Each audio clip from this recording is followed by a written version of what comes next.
갈비 핏물이나 제대로 빼놓고 가. 노인네 오늘 내일 하는 게 대수야?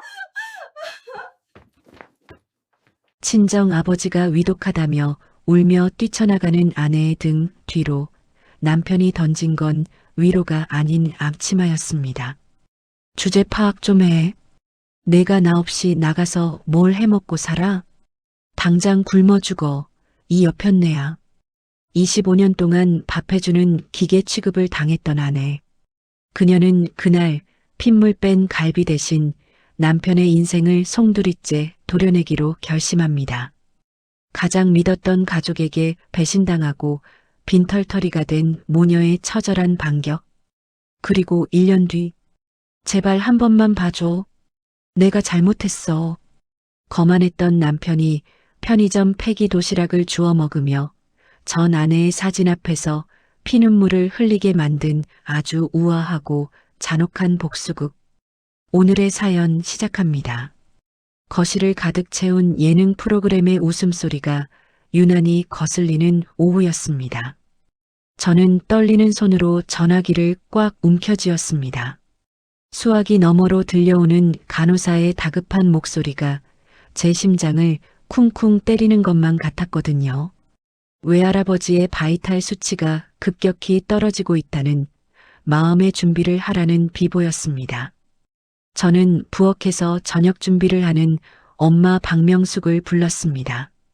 목소리가 자꾸만 기어들어가서 저도 모르게 헛기침을 몇 번이나 해야 했죠. 엄마 박명숙이 행주에 손을 닦으며 거실로 나왔습니다. 제가 전한 소식을 듣자마자 엄마의 얼굴에서 핏기가 싹 가셨습니다.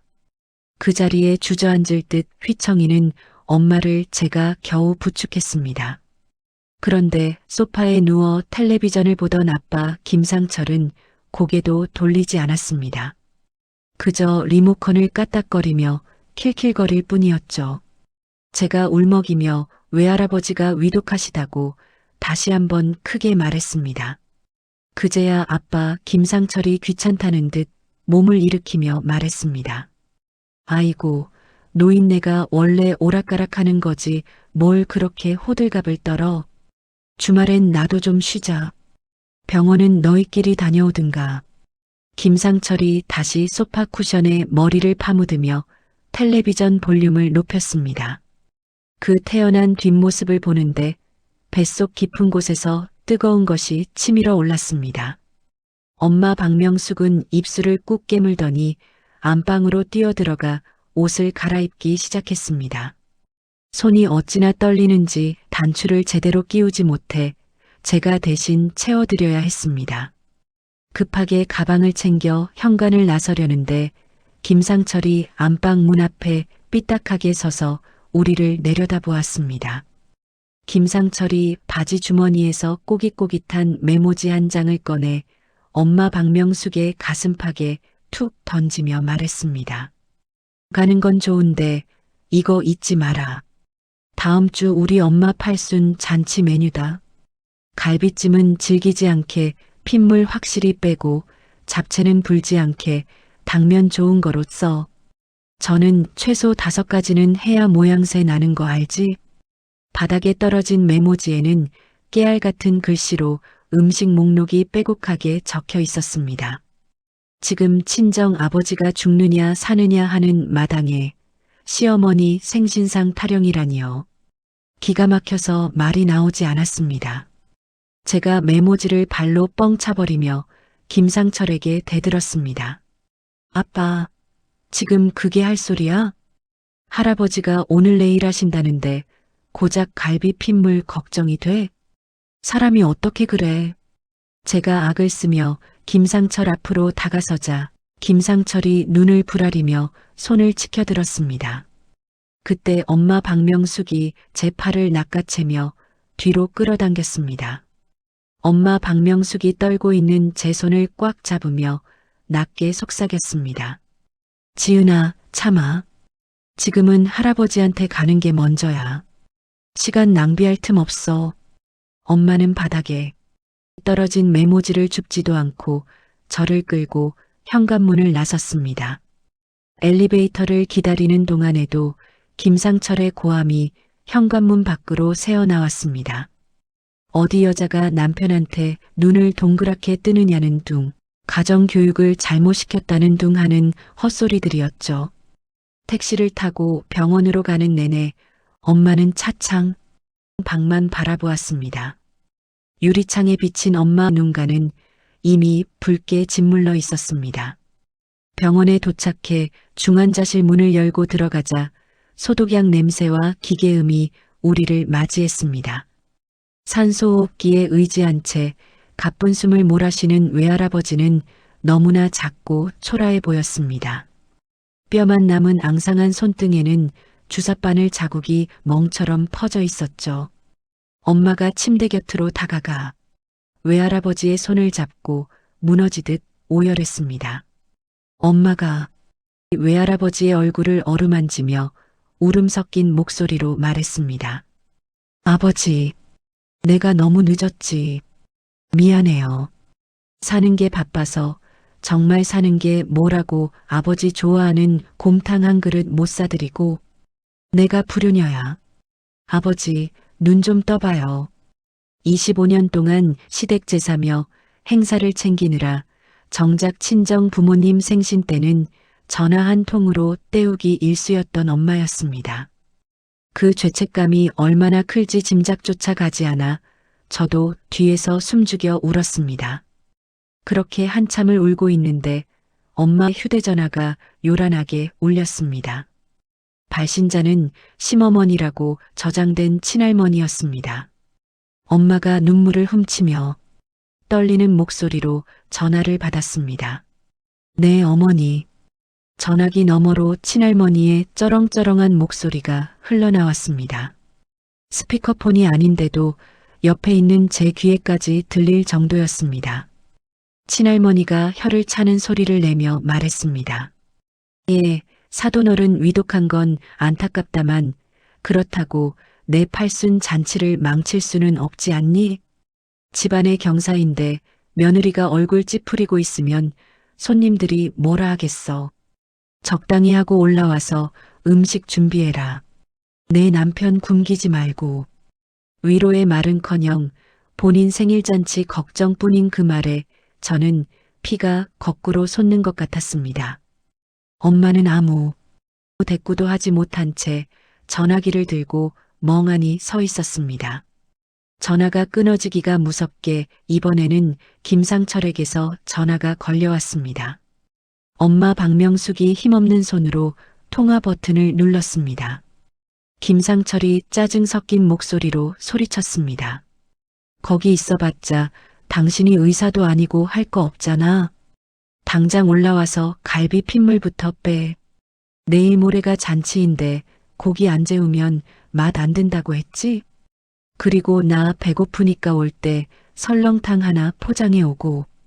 그 순간 엄마 박명숙의 눈동자가 흔들리더니 이내 차갑게 굳어지는 것을 저는 보았습니다. 그것은 체념이나 슬픔이 아니었습니다. 마치 깊은 바다 밑바닥처럼 서늘하고 고요한 살기였습니다. 엄마가 외할아버지의 귓가에 대고 작별 인사를 속삭였습니다. 아버지, 나 금방 다녀올게. 잠깐만, 아주 잠깐만 기다려줘. 내 할 도리 다 끝내고 올게. 엄마 박명숙은 눈물을 거칠게 닦아내고는 병실을 나섰습니다. 엘리베이터를 타고 내려가는 동안 엄마 박명숙은 단 한마디도 하지 않았습니다. 하지만 잡고 있는 주먹이 하얗게 질릴 정도로 힘이 들어가 있었습니다. 저는 엄마의 그런 표정을 태어나서 처음 보았습니다.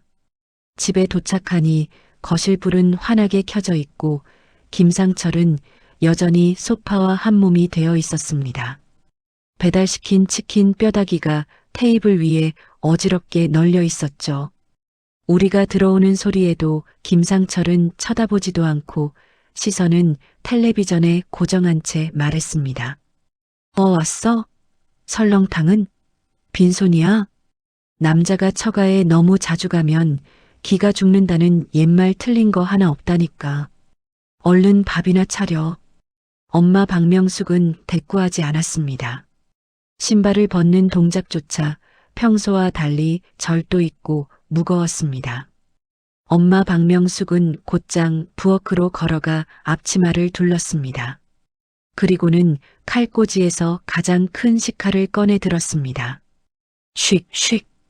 엄마 박명숙이 숫돌에 칼을 가는 소리가 거실의 텔레비전 소리를 뚫고 날카롭게 울려 퍼졌습니다. 김상철이 그 소리에 움찔하며 뒤를 돌아보았습니다. 김상철이 미간을 찌푸리며 투덜거렸습니다. 밤늦게 무슨 칼을 그렇게 살벌하게 갈아? 시끄러워서 텔레비전 소리가 안 들리잖아.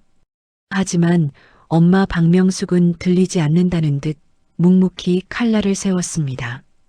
날이 선 칼이 조명을 받아 번뜩였습니다. 엄마 박명숙은 냉장고에서 산더미 같은 고기와 채소들을 꺼내 식탁 위에 쏟아부었습니다. 그리고 도마 위에 재료들을 올려놓고 내리치기 시작했습니다. 탕. 단순한 요리가 아니었습니다. 그것은 마치 지난 25년간의 서름과 분노를 잘게 다지는 의식 같았습니다. 도마를 내리치는 소리가 어찌나 크고 거친지 부엌 식탁이 덜덜 떨릴 정도였죠. 저는 식탁 맞은편 의자에 앉아 숨도 크게 쉬지 못하고 엄마 박명숙을 지켜보았습니다.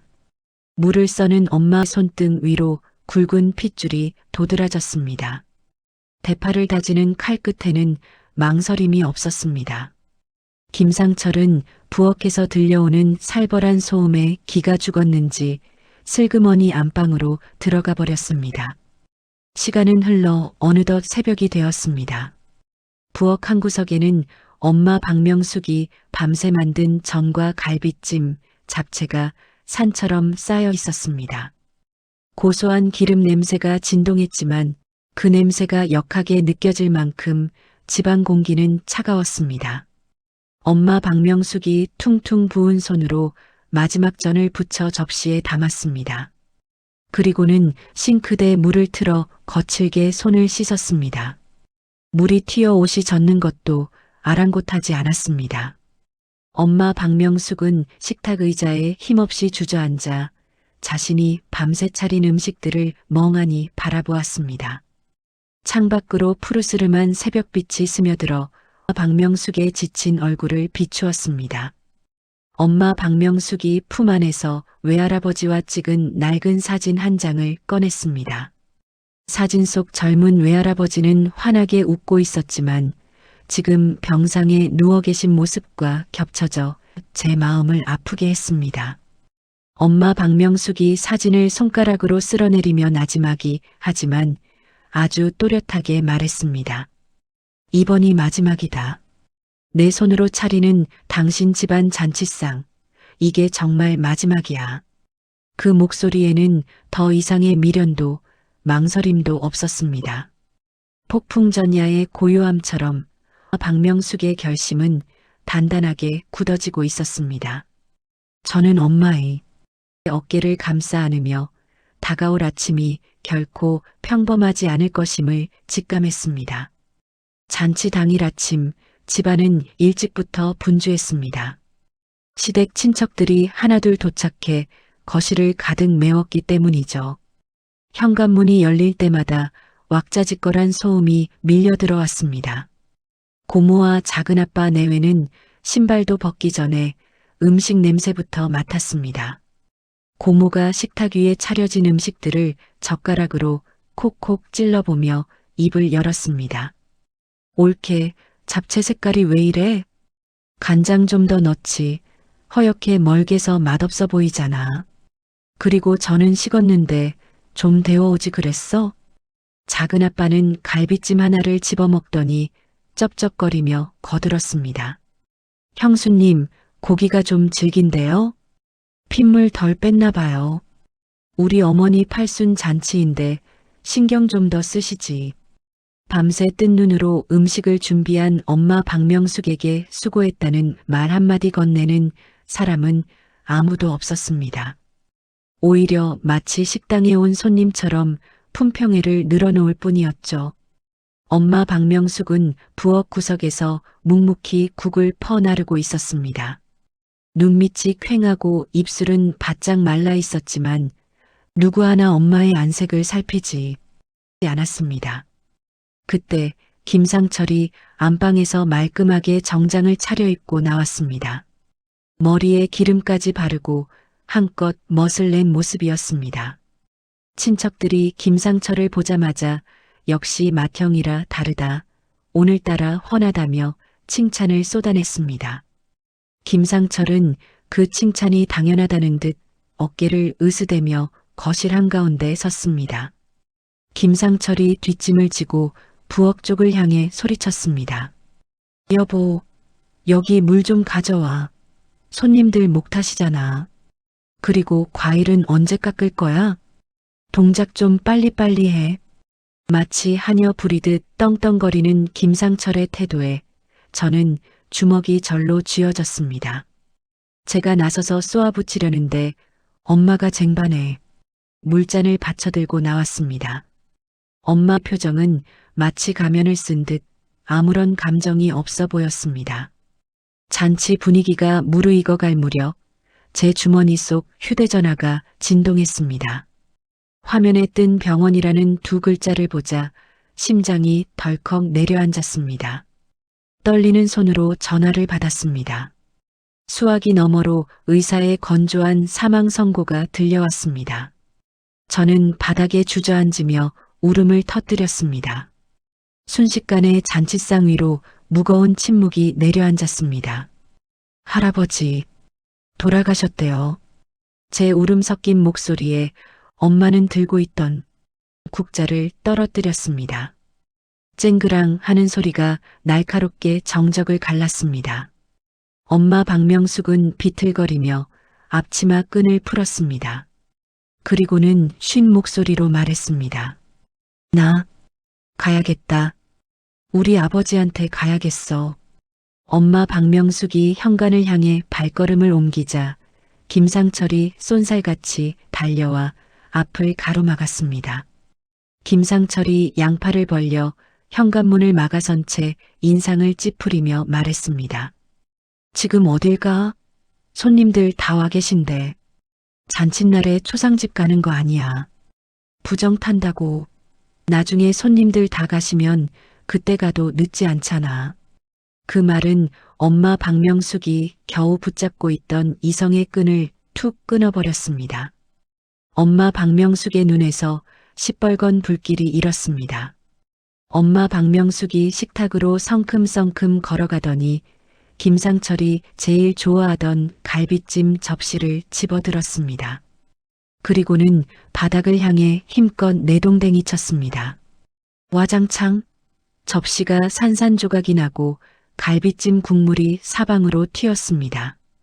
친척들이 비명을 지르며 뒤로 물러났습니다. 엄마 박명숙이 짐승 같은 비명을 질렀습니다. 부정, 부정. 내 아버지가 돌아가셨는데 그깟 부정이 문제야? 너희들이 사람 새끼들이야? 25년 동안 니들 수발드느라 내 부모 임종도 못 지켰어. 비켜. 다 비키라고.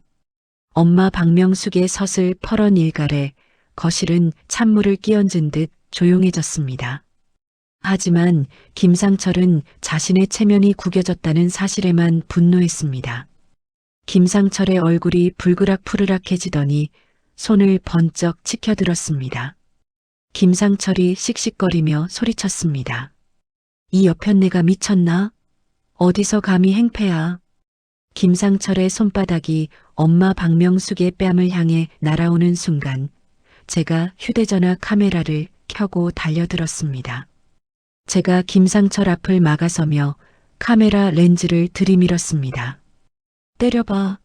어디 한번 때려보라고. 이거 다 찍어서 인터넷에 올릴 거니까. 제 행동에 움찔한 김상철이 멈칫하는 사이 엄마 박명숙은 바닥에 떨어진 갈비찜을 밟고 지나갔습니다. 그리고는 거실 장식장으로 다가가 김상철이 애지중지하던 양주병들을 하나씩 꺼내 바닥으로 던지기 시작했습니다. 쨍, 쨍, 쨍. 비싼 양주들이 깨지면서 독한 술 냄새가 진동했습니다. 고모가 어머, 미쳤어.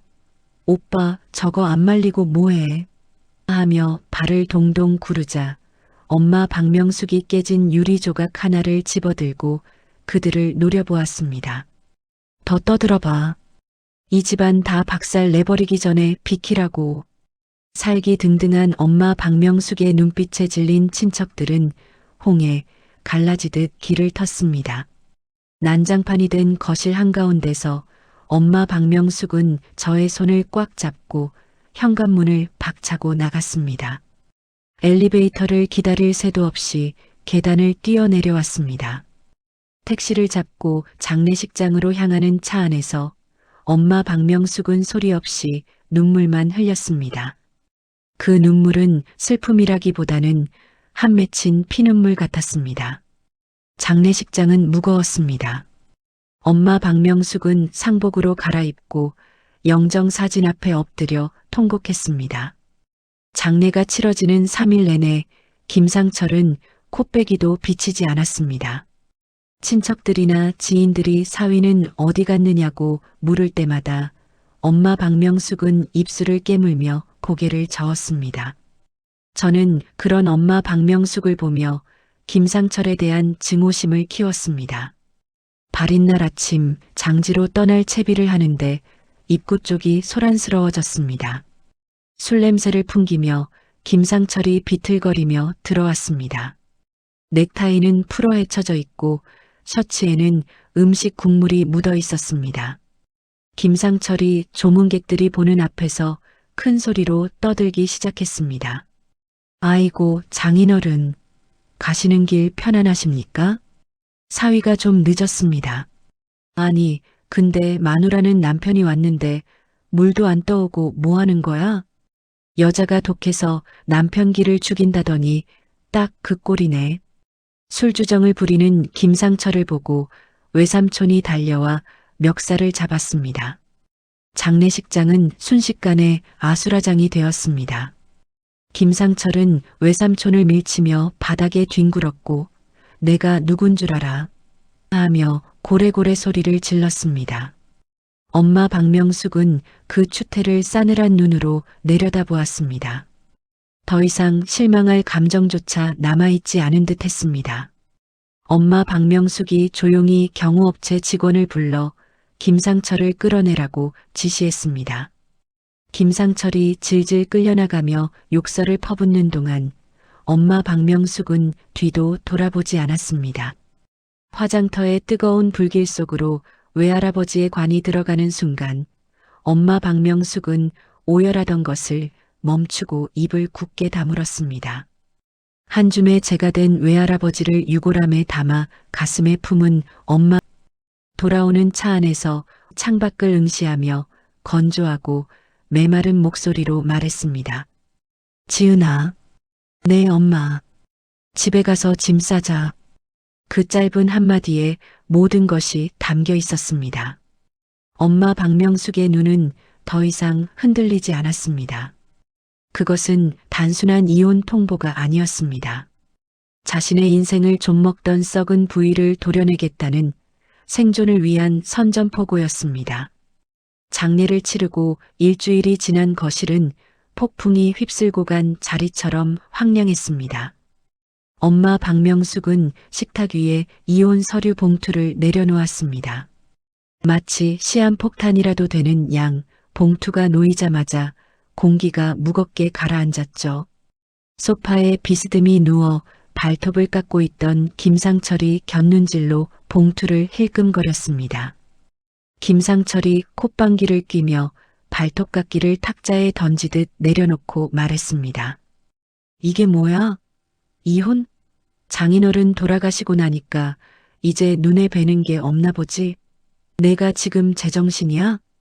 박명숙은 흔들림 없는 눈빛으로 김상철을 똑바로 응시하며 대답했습니다. 제정신이야. 아니, 이제야 정신이 좀 든 거지. 더 긴 말하고 싶지 않아. 도장 찍어. 김상철은 기가 차다는 듯 헛웃음을 터뜨리더니 벌떡 일어나 식탁으로 다가왔습니다.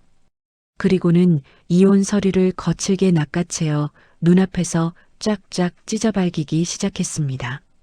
종이가 비명처럼 찢겨나가는 소리가 거실을 날카롭게 채웠습니다. 김상철이 종이 조각들을 엄마 얼굴을 향해 눈처럼 흩뿌리며 소리쳤습니다. 꿈깨. 누구 마음대로 이혼이야? 내가 가진 게 뭐가 있어? 25년 동안 집구석에서 밥만 축내던 여자가 나가서 뭐 해먹고 살 건데? 당장 나가면 굶어 죽어. 이 여편네야. 바닥에 흩어지는 종이 조각들을 보며 엄마 어깨가 가늘게 떨렸습니다. 하지만 그것은 두려움이 아니었습니다. 엄마는 입술을 꽉 깨물며 주먹을 쥐었습니다. 저는 더 이상 참을 수 없어 엄마 곁으로 다가가며 김상철을 노려보았습니다. 아빠, 정말 끝까지 바닥이네. 엄마, 걱정하지 마. 우리 나가자. 내가 모아둔 돈 있잖아. 그거면 당장 전세방 하나는 구할 수 있어. 저는 제 결혼 자금으로 쓰려고 착실히 모아 엄마 통장에 넣어두었던 5천만 원을 떠올렸습니다. 이럴 때를 대비해 비상금으로라도 쓰길 바라는 마음에 제 명의가 아닌 엄마 명의로 관리해 오던 돈이었죠. 저는 휴대전화를 꺼내 은행 앱을 실행했습니다. 당장이라도 이 지옥 같은 집을 벗어나려면 자금이 필요했으니까요. 로그인을 하고 잔액 조회 버튼을 누르는 순간 제 눈을 의심했습니다. 화면에 찍힌 숫자는 5천만이 아니라 단출한 0이었습니다.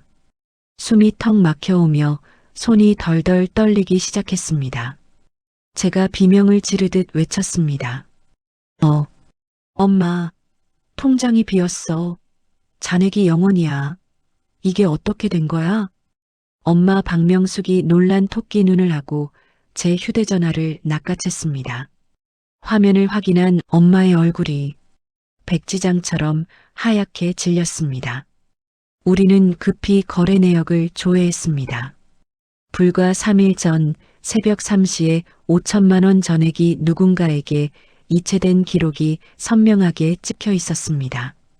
받는 사람의 이름은 김상호. 바로 작은아빠였습니다. 엄마가 믿을 수 없다는 표정으로 고개를 저으며 중얼거렸습니다. 김상호. 도련님?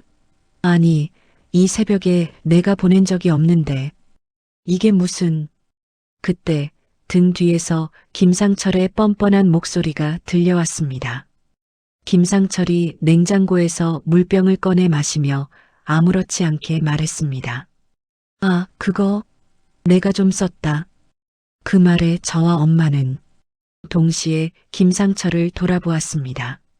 엄마는 배신감에 치를 떨며 김상철에게 다가갔습니다. 당신이 내 통장에 손을 댔어? 비밀번호는 어떻게 알았고 OTP는 또 어떻게 한 거야? 김상철은 물을 꿀꺽 삼키고는 손등으로 입을 쓱 닦으며 대수롭지 않게 대답했습니다. 부부 사이에 비밀이 어딨어? 당신 잘 때 지문 인식 한번 갖다 대니까 다 풀리더만. OTP야 안방 서랍에 굴러다니는 거 썼지. 동생이 이번에 코인 대박 소스 물었다고 급전 좀 빌려달라고 사정하길래 며칠만 쓰고 2배로 불려준다고 해서 보냈다. 지문 인식이라니. 엄마가 잠든 사이에 몰래 손가락을 가져다 대고 도둑질을 했다는 사실에 소름이 끼쳤습니다. 그것은 단순한 절도가 아니라 가장 믿어야 할 가족에게 당한 가장 저열한 배신이었습니다. 제가 울먹이며 소리쳤습니다. 아빠, 그거 내 돈이야. 내 결혼 자금이라고. 그걸 작은아빠한테 주면 어떡해. 김상철이 인상을 찌푸리며 혀를 찼습니다. 자식 돈이 부모 돈이고 부모 돈이 내 돈이지. 뭘 그렇게 따져? 불려서 준다니까 기다려봐. 안 그래도 상호한테 연락해 보려고 했다. 김상철은 콧노래까지 흥얼거리며 휴대전화를 꺼내 작은아빠에게 전화를 걸었습니다. 하지만 수화기 너머로 들려오는 소리는 기계적인 안내음뿐이었습니다. 지금 거신 번호는 없는 번호이오니. 김상철의 표정이 순식간에 굳어졌습니다. 몇 번을 다시 걸어도 결과는 똑같았습니다. 불안한 침묵이 흐르던 중 김상철의 휴대전화로 문자 한 통이 날아왔습니다. 작은아빠의 친구라는 사람이 보낸 문자였습니다. 형님, 상우가 도박빚 때문에 형님 돈까지 끌어다 쓰고 필리핀으로 날랐답니다. 찾지 마세요. 문자를 본 김상철의 손에서 휴대전화가 툭 떨어졌습니다. 그 상황을 지켜보던 엄마 박명숙이 바닥에 주저앉으며 가슴을 쥐어뜯었습니다.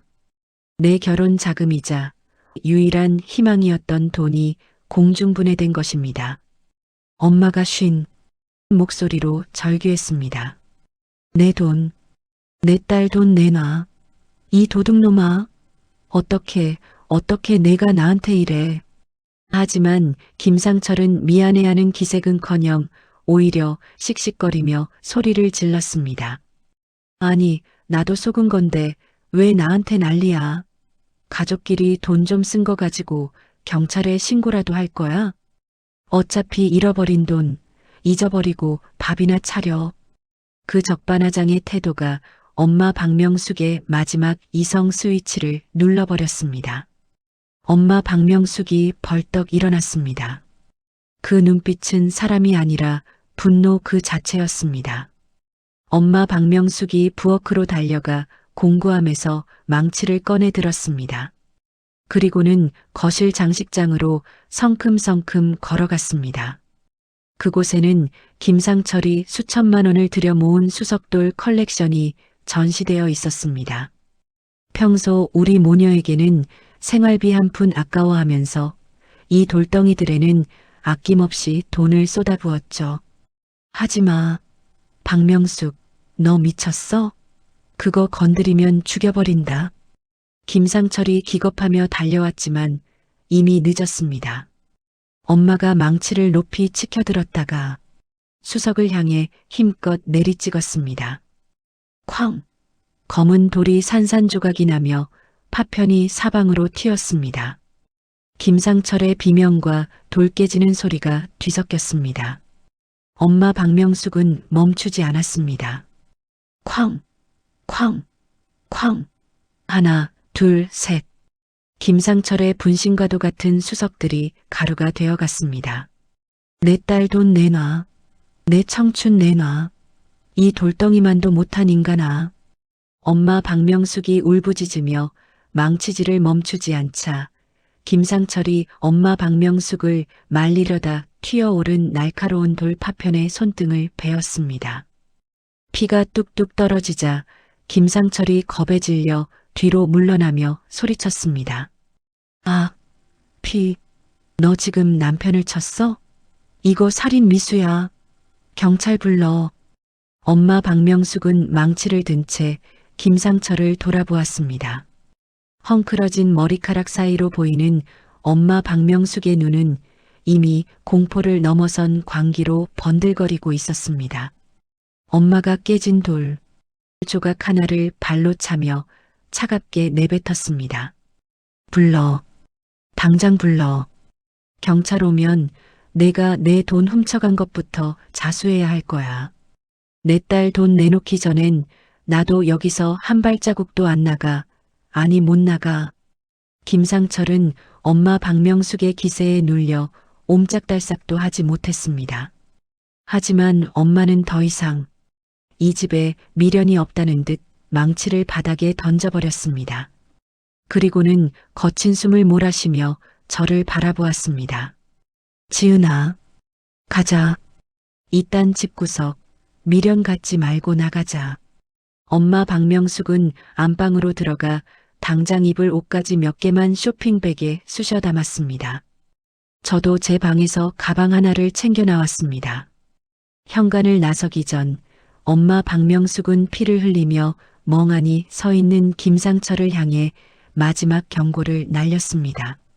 그 돌덩이들 내관 짤 때 같이 넣어줄게. 잘 먹고 잘 살아봐라.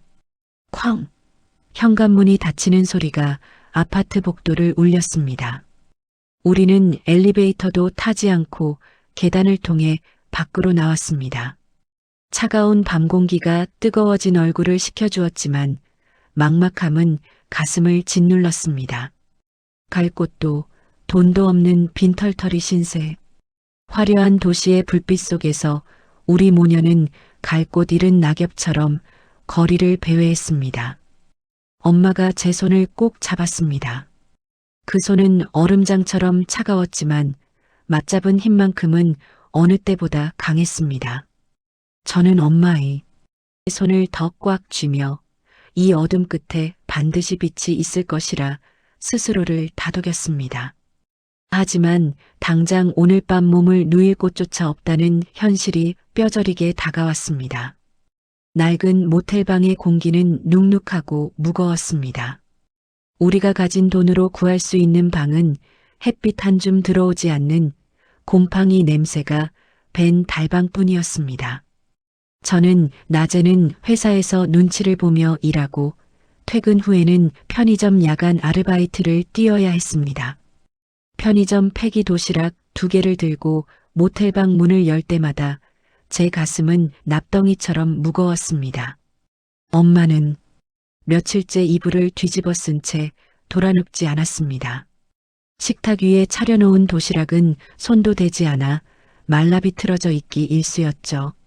엄마 박명숙은 그저 멍한 눈으로 천장의 얼룩만 바라보고 있었습니다. 김상철에게 배신당하고 딸의 미래까지 망쳤다는 죄책감이 엄마의 영혼을 갉아먹고 있는 것 같았습니다. 그날 밤도 여느 때와 다를 바 없는 침묵의 밤이었습니다. 정막이 너무 숨막혀서 저는 텔레비전을 켰습니다. 채널을 이리저리 돌리다 한 토크쇼 프로그램에서 화면이 멈췄습니다. 화면 속에는 세련된 정장을 입은 중년 여성이 자신감 넘치는 표정으로 인터뷰하고 있었습니다. 자막에는 연 매출 100억 신화, 반찬 프랜차이즈 찬의 대표 최미희라는 글자가 떠 있었습니다. 그때 이불 속에 파묻혀 있던 엄마가 스르르 몸을 일으켰습니다. 텔레비전 화면 속으로 빨려 들어갈 듯 눈을 크게 뜨며 중얼거렸습니다. 미? 저거 최미희 아니니? 엄마 목소리가 가늘게 떨렸습니다. 저는 의아한 표정으로 바라보았습니다. 엄마, 저 사람 알아? 저렇게 유명한 사람을? 엄마가 마른 침을 삼키며 고개를 끄덕였습니다. 알지. 고등학교 동창이야. 단짝이었어. 미인의 집이 정말 가난해서 도시락도 못 사왔거든. 그래서 내가 매일 도시락 2개씩 싸서 나눠 먹고 그랬는데 저렇게 성공했구나. 엄마 눈에 묘한 생기가 돌기 시작했습니다. 그것은 단순한 반가움이 아니었습니다. 벼랑 끝에 매달린 사람이 썩은 동아줄이라도 발견한 듯한 절박함이었습니다. 엄마가 제 손을 덥석 잡았습니다. 그 손아귀 힘이 어찌나 센지 제가 움찔할 정도였습니다. 지은아, 우리 저기 가보자. 미희라면, 내 친구 미희라면 나를 도와줄지도 몰라. 아니, 도와줄 거야. 다음 날 아침, 엄마 박명숙은 가방 깊숙한 곳에서 아껴두었던 멸치를 꺼냈습니다. 모텔방에 있는 작은 휴대용 버너에 프라이팬을 올리고 멸치를 볶기 시작했습니다. 간장과 설탕, 그리고 청양고추를 다져 넣는 엄마 박명숙의 손놀림은 오랜만에 활기를 되찾았습니다. 고소하고 매콤한 멸치볶음 냄새가 퀴퀴한 모텔방 냄새를 덮었습니다. 잘 익은 김장김치와 멸치볶음을 플라스틱 반찬통에 정성스럽게 담았습니다. 그것이 우리가 가진 전 재산이자 유일한 무기였습니다. 우리는 물어물어 최미희 대표의 회사 사옥을 찾아갔습니다. 강남 한복판의 우뚝 솟은 빌딩은 으리으리했습니다. 회전문을 통과해 로비로 들어서자마자 화려한 대리석 바닥이 우리를 주눅 들게 했습니다. 엄마 박명숙은 낡은 점퍼 차림의 보따리를 든 채 안내 데스크로 다가갔습니다. 화려하게 화장한 안내 직원이 엄마를 위아래로 훑어보며 사무적으로 물었습니다. 무슨 일로 오셨습니까? 약속은 잡으셨나요? 엄마 박명숙이 주눅든 목소리로 대답했습니다. 저 최미애 대표님 친구인데요. 약속은 못했는데 잠깐 얼굴만이라도.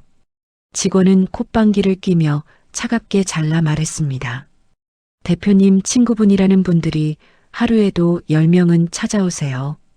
약속 없으시면 못 만납니다. 돌아가세요. 엄마 박명숙이 사정하듯 매달렸습니다. 아가씨, 정말이야. 고등학교 동창 박명숙이라고 전해주면 알 거야. 제발 부탁해. 하지만 직원은 보안 요원을 부르려는 신용까지 하며 우리를 내쫓으려 했습니다. 저는 얼굴이 화끈거려 엄마 팔을 잡아 끌었습니다. 엄마 가자. 이러지 마. 창피하게 왜 그래. 하지만 엄마 박명숙은 요지부동이었습니다. 로비 구석 기둥 뒤에 자리를 잡고 쭈그려 앉았습니다. 반찬통이 든 보따리를 품에 꼭 안으며 말했습니다. 아니야. 미희는 올 거야. 퇴근할 때까지 기다리면 만날 수 있어. 우리는 그곳에서 꼬박 4시간을 기다렸습니다. 지나가는 사람들이 우리를 힐끔거리며 수군거렸지만 고개도 들지 않았습니다. 해가 뉘엿뉘엿 질 무렵 엘리베이터 쪽이 소란스러워졌습니다. 말끔한 정장을 입은 임원들에 둘러싸여 최미희 대표가 걸어 나오고 있었습니다. 엄마 박명숙이 벌떡 일어나며 소리쳤습니다. 미희야, 최미희. 보안 요원들이 제지하려 달려들었습니다. 최미희가 발걸음을 멈추고 소리난 쪽을 돌아보았습니다.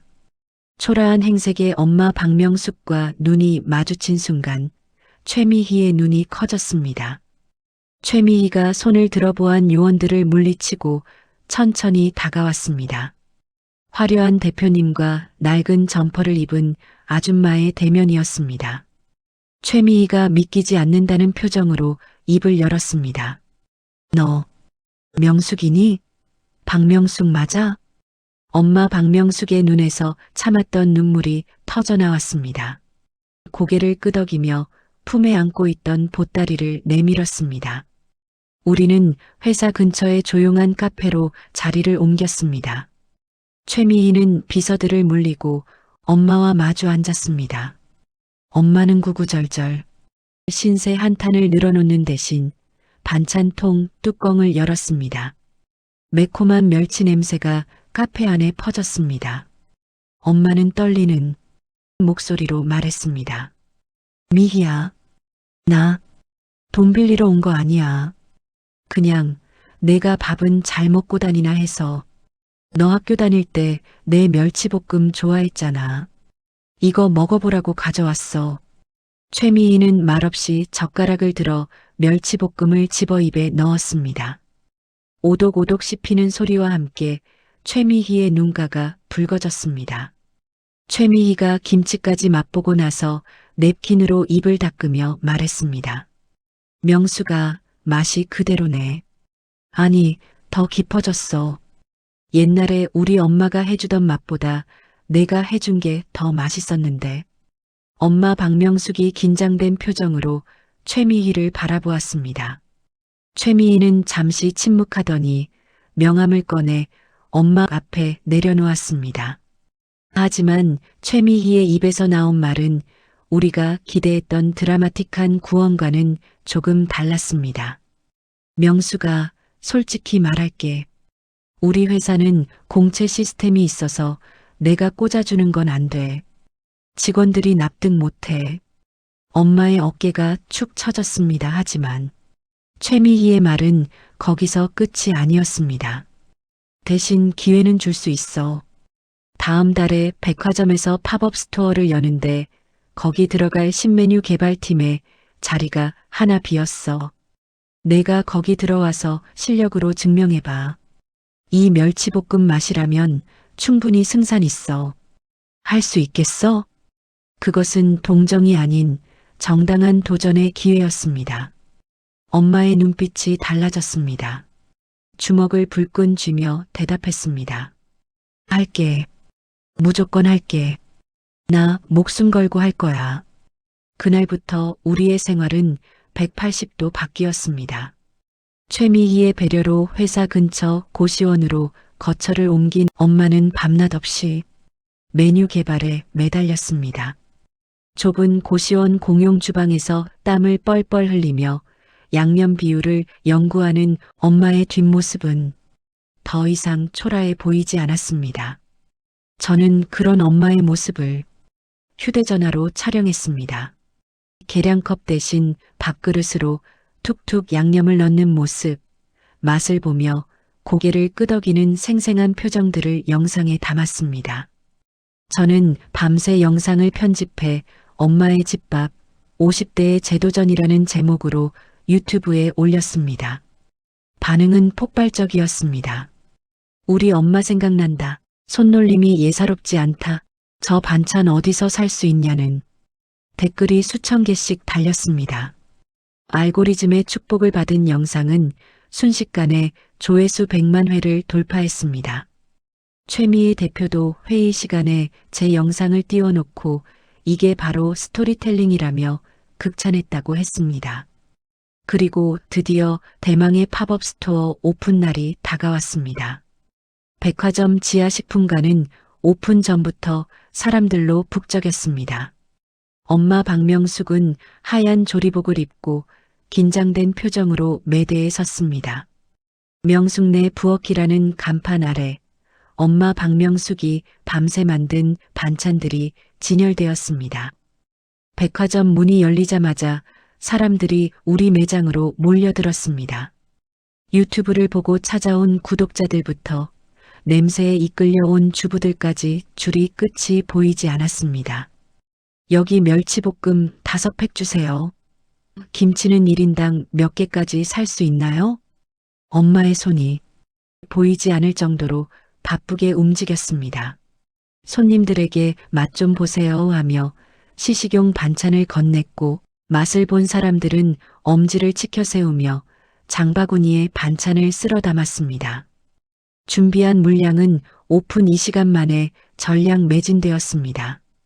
텅 빈 매대를 바라보며 엄마는 믿기지 않는다는 표정으로 서 있었습니다. 그때 멀리서 지켜보던 최미희 대표가 다가와 엄마 어깨를 감싸 안았습니다. 최미희가 환하게 웃으며 말했습니다. 맞지? 내가 뭘 했어. 내 손맛은 통한다니까. 명수가 이제부터 시작이야. 우리 진짜 한번 제대로 해보자. 엄마는 최미희를 끌어안고 엉엉 울음을 터뜨렸습니다. 그 울음은 지난날의 서름이 아니라 벅차오르는 희망의 눈물이었습니다. 저는 카메라 렌즈 너머로 그 감동적인 순간을 기록하며 엄마 박명숙의 인생 제2막이 화려하게 올랐음을 확신했습니다. 하지만 우리는 몰랐습니다. 빛이 강할수록 그림자도 짙어진다는 것을, 그리고 그 그림자 속에서 김상철이라는 악마가 다시 꿈틀거리고 있다는 것을 말이죠. 전량 매진. 여러분, 지금 주문 전화가 폭주해서 서버가 마비될 지경입니다. 명숙내 부엌 런칭 방송 시작 30분 만에 완판입니다. 쇼호스트의 하이톤 목소리가 텔레비전 스피커를 찢을 듯 울려 퍼졌습니다. 화면 속에는 매진이라는 빨간 글자가 번쩍거리고 있었고 스튜디오에 앉아있던 엄마는 믿기지 않는다는 듯 입을 틀어막고 있었습니다. 저는 방송국 대기실 모니터 앞에서 발을 동동 구르며 환호성을 질렀습니다. 3개월이라는 시간은 우리 모녀의 인생을 송두리째 바꿔놓았습니다. 찜질방과 고시원을 전전하던 엄마는 이제 매출 수십억을 바라보는 브랜드의 총괄 이사가 되었습니다. 방송이 끝나고 대기실로 돌아온 엄마의 얼굴은 상기되어 있었습니다. 최미애 대표가 박명숙을 와락 껴안으며 등을 두드렸습니다. 명수가 봤지? 내가 된다고 했잖아. 너 이제 진짜 이사님이야. 축하해. 박명숙은 최미희의 어깨에 얼굴을 묻고 한참을 흐느꼈습니다. 하지만 그 눈물은 지난번과는 달랐습니다. 더 이상 슬픔이나 회한이 아닌 승리자의 뜨거운 눈물이었습니다. 며칠 뒤 우리는 강남의 유명 로펌 사무실에 앉아 있었습니다. 엄마는 고급스러운 트위드 재킷을 입고 머리도 세련된 단발로 자른 상태였습니다. 변호사가 서류 뭉치를 내밀며 말했습니다. 이사님, 남편분의 유책 사유가 워낙 명확해서 소송은 유리합니다. 도박 자금 유용, 폭언, 그리고 장인어른 장례식에서의 행패까지 증거가 차고 넘치니까요. 위자료는 물론이고 재산 분할도 최대치로 받아낼 수 있습니다. 박명숙은 서류를 꼼꼼히 훑어보더니 만년필을 꺼내 단호하게 서명했습니다. 종이 위를 달리는 펜촉 소리가 그 어떤 음악 소리보다 경쾌하게 들렸습니다. 엄마 박명숙이 서류를 변호사에게 건네며 차분하게 말했습니다. 한 푼도 남김없이 받아주세요. 그 사람이 가진 숟가락 하나까지도요. 내 딸 눈에서 피눈물 나게 한 데가 톡톡히 치르게 할 겁니다. 소장이 접수되고 며칠 뒤 제 휴대전화가 요란하게 울렸습니다. 발신자는 김상철이었습니다. 제가 전화를 받자마자 김상철의 다급하고 찌질한 목소리가 고막을 때렸습니다. 김지은, 너랑 내 엄마 지금 뭐 하자는 거야? 법원? 소송? 이 여편네가 돈 좀 벌더니 눈이 돌았나? 저는 휴대전화를 귀에서 살짝 대며 차갑게 대꾸했습니다. 법원에서 소장 갔나 보네. 잘 읽어봐. 틀린 말 하나도 없으니까. 김상철이 씩씩거리며 소리를 질렀습니다. 웃기지 마. 내 엄마 그거 다 뒤에 늙은 스폰서 끼고 하는 짓인 거 내가 모를 줄 알아? 내가 동네방네 소문 다 낼 거야. 바람난 여편네가 조강지쳐버리고 도망갔다고. 너도 공범이야 이거사. 기가 막혀서 말이 나오지 않았습니다. 스폰서라니 자신의 무능과 파렴치함을 감추기 위해 엄마를 모함하는 꼴이 역겨웠습니다. 저는 침착하게 녹음 버튼을 확인하며 말했습니다. 소문내고 싶으면 내봐. 허위사실 유포에 명예훼손까지 추가되면 위자료만 더 늘어나니까. 그리고 지금 이 통화 다 녹음 중이야. 전화를 끊고 나서 저는 즉시 김상철이 살고 있는, 아니 우리가 살았던 아파트로 향했습니다. 아직 명예 정리가 끝나지 않았기에 제게도 출입 권한이 있었습니다. 도어락 비밀번호는 여전히 그대로였습니다. 문을 열고 들어선 순간 코를 찌르는 악취의 헛구역질이 올라왔습니다. 현관부터 거실까지 배달음식 용기와 소주병이 산처럼 쌓여 있었습니다. 바닥에는 먹다 남은 치킨 뼈에 곰팡이가 슬어 있었고 파리들이 윙윙거리고 있었습니다. 김상철은 집에 없는 듯 했습니다. 저는 코를 막고 집안 구석구석을 영상으로 찍었습니다. 깨진 수석 조각들이 여전히 거실 구석에 방치되어 있었고 싱크대는 설거지감이 썩어가고 있었습니다. 이것은 가장의 부재가 아니라 인간다운 삶의 포기였습니다. 이 영상은 법정에서 김상철의 가정 파탄 책임을 묻는 결정적인 증거가 될 것이었습니다. 시간이 흘러 1심 판결이 나왔습니다. 법원은 엄마 박명숙의 손을 완벽하게 들어주었습니다. 이혼 성립, 위자료 5천만 원 지급, 그리고 재산 분할 80%를 엄마에게 지급하라는 판결이었습니다. 사실상 김상철에게 빈털터리로 나가라는 선고나 다름없었죠. 하지만 김상철은 예상대로 순순히 물러나지 않았습니다. 판결이 나자마자 나는 가정을 지키고 싶다. 아내를 여전히 사랑한다는 말도 안 되는 이유를 대며 항소장을 제출했습니다. 시간을 끌어 엄마를 지치게 하고 뒷구멍으로 재산을 빼돌리려는 수작이 뻔했습니다. 엄마 박명숙은 항소 소식을 듣고는 깊은 한숨을 내쉬었습니다. 하지만 곧이어 눈빛을 번뜩이며 자리에서 일어났습니다. 사랑, 가정을 지켜?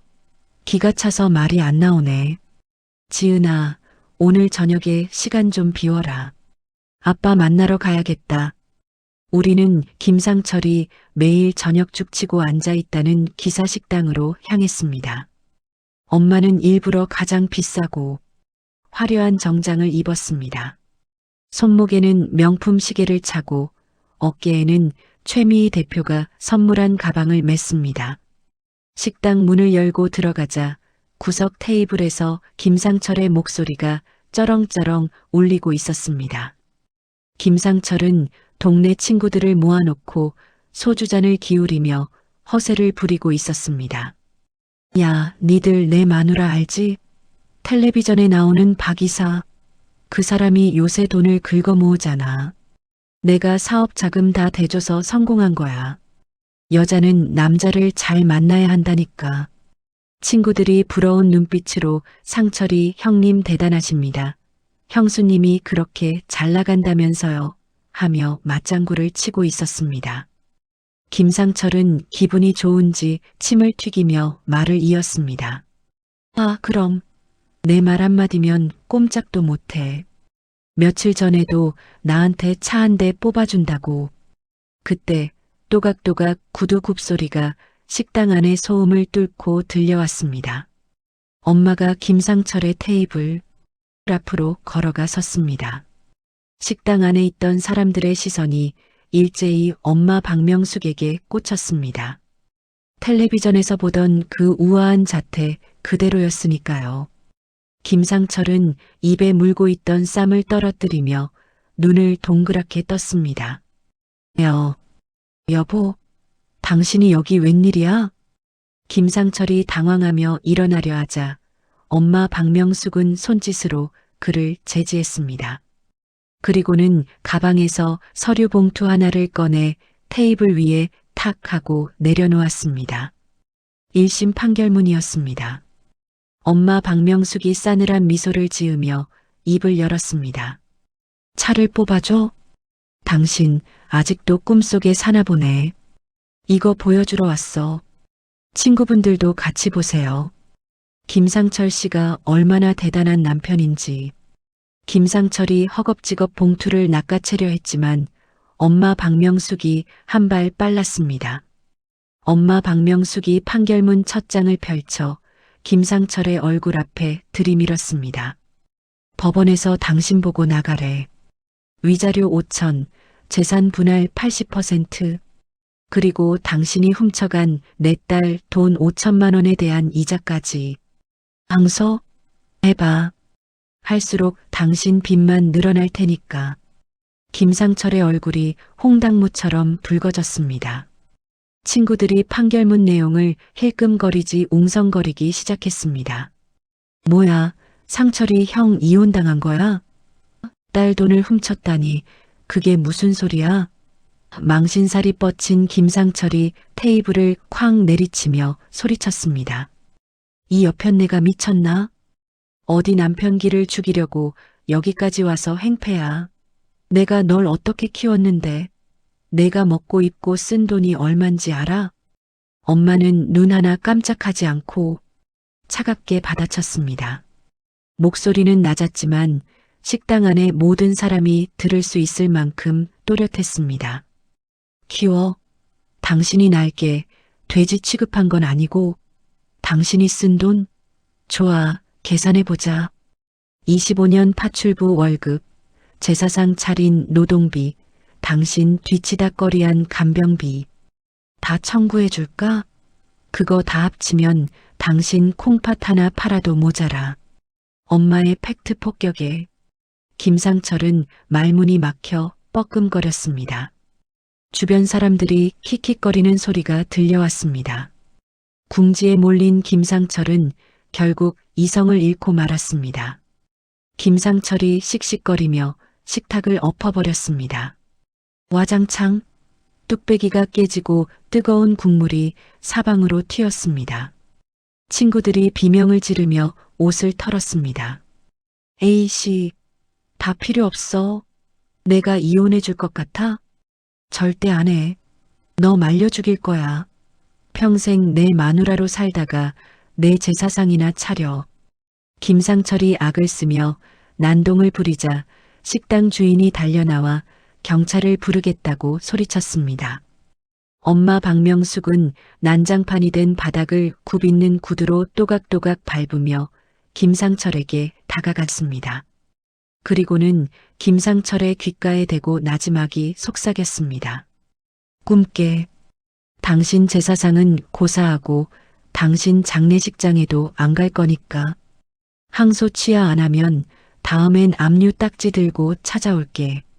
기대해. 엄마는 뒤도 돌아보지 않고 식당을 빠져나왔습니다. 뒤에서 김상철이야. 박명숙, 거기 안 서. 하며 고래고래 소리를 질렀지만 식당 주인과 손님들에게 제지당해 꼼짝도 못하는 꼴이었습니다. 저는 쾌재를 부르며 엄마 박명숙의 뒤를 따랐습니다. 이보다 더 통쾌할 수는 없었습니다. 차에 올라타자마자 엄마는 등받이에 몸을 깊숙이 기댔습니다. 식당에서의 당당했던 모습은 온데간데 없고 식은 땀이 이마에 송글송글 맺혀 있었습니다. 엄마는 떨리는 손으로 관자놀이를 꾹꾹 누르며 힘겹게 말했습니다. 지은아, 나 좀 어지럽다. 집에 빨리 가자. 엄마의 얼굴이 창백했습니다. 아까의 그 기세는 젖먹던 힘까지 짜낸 마지막 발악이었던 것 같습니다. 저는 불안한 마음에 백미러로 엄마를 살폈습니다. 엄마는 눈을 감은 채 가쁜 숨을 몰아쉬고 있었습니다. 그때는 몰랐습니다. 이것이 단순한 피로가 아니라 우리에게 닥쳐올 또 다른 거대한 폭풍의 전조였다는 것을요. 복수의 달콤함 뒤에는 쓰디쓴 독이 숨겨져 있다는 사실을 우리는 너무 늦게 깨달았습니다.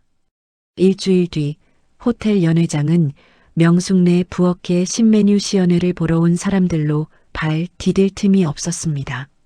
엄마는 무대 위에서 스포트라이트를 받으며 마이크를 잡고 있었습니다. 화려한 조명 아래 선 엄마 박명숙은 그 누구보다 빛나 보였지만 저는 무대 옆에서 불안한 마음으로 엄마를 지켜보고 있었죠. 엄마 박명숙이 준비한 멘트를 하던 중 갑자기 말이 꼬이기 시작했습니다. 이번 신메뉴는 어머니의 엄마가 미간을 찌푸리며 관자놀이를 짚었습니다. 마이크를 잡은 손이 눈에 띄게 떨리고 있었습니다. 저는 이상한 낌새를 채고 무대 쪽으로 한 걸음 다가갔습니다. 그 순간 엄마의 몸이 종이 인형처럼 힘없이 기울어졌습니다. 쿵! 둔탁한 소리와 함께 엄마 박명숙이 무대 바닥으로 쓰러졌습니다. 객석에서 비명이 터져 나오고 저는 비명을 지르며 무대로 뛰어 올라갔습니다. 엄마, 정신 차려. 왜 이래? 엄마 박명숙을 안아들었지만 축 늘어진 몸은 무거웠고 의식은 없었습니다. 입가에는 거품이 살짝 물려 있었고 숨소리가 거칠게 그르렁거렸습니다. 구급차 사이렌 소리가 요란하게 울리며 연회장의 화려한 분위기는 순식간에 지옥으로 변했습니다. 응급실에 도착하자마자 의료진들이 긴박하게 움직였습니다. CT 촬영을 마치고 나온 의사가 심각한 표정으로 저를 불렀습니다. 의사가 차트를 넘기며 건조하게 말했습니다. 뇌출혈입니다. 출혈량이 적지 않아요. 당장 수술하지 않으면 생명이 위험합니다. 보호자분 동의서 써주세요. 하늘이 무너진다는 말이 무슨 뜻인지 뼈저리게 실감했습니다. 떨리는 손으로 펜을 잡으려는데 간호사가 난처한 표정으로 물었습니다. 혹시 환자분 배우자분은 안 계신가요? 법적으로 배우자가 계시면 배우자 동의가 우선이라서요. 나중에 문제 소지가 있을 수 있습니다. 저는 입술을 깨물며 대답했습니다. 이혼 소송 중이에요. 남이나 다름없어요. 제가 딸이니까 제가 할게요. 제가 서명을 마치고 수술실로 엄마를 들여보내려는 찰나 응급실 자동문이 열리며 익숙한 고함이 들려왔습니다. 내 마누라 어디 있어? 박명숙 어디 있냐고. 김상철이었습니다. 뉴스를 보고 왔는지 헐레벌떡 뛰어온 김상철의 꼴은 가관이었습니다. 며칠 전 식당에서 난동을 부릴 때 입었던 늘어난 티셔츠 차림 그대로였죠. 김상철이 저를 발견하고는 씩씩거리며 다가왔습니다. 너 왜 나한테 연락 안 했어? 남편을 무시해도 유분수지 사람이 죽게 생겼다는데 어떻게 연락 한 통을 안 해? 저는 수술실로 들어가는 이동 침대를 막아서려는 김상철을 온몸으로 밀어냈습니다. 제가 악을 쓰며 소리쳤습니다. 비켜. 지금 수술 급해. 당신이 무슨 자격으로 여길 와? 김상철이 뻔뻔하게 눈을 부라리며 소리쳤습니다. 무슨 자격? 나 박명숙 남편이야. 법적으로 아직 도장 안 찍었다고. 내가 보호자야. 의사 양반, 내 동의 없이 수술하면 고소할 거야. 의료진들이 당황해서 웅성거리는 사이 1분 1초가 급한 상황에서 김상철의 행위는 살인. 행위나 다름없었습니다. 그때 뒤늦게 소식을 듣고 달려온 최미애 대표가 숨을 헐떡이며 김상철 앞을 막아섰습니다. 최미희가 김상철의 가슴팍을 밀치며 소리쳤습니다. 이 미친 인간아.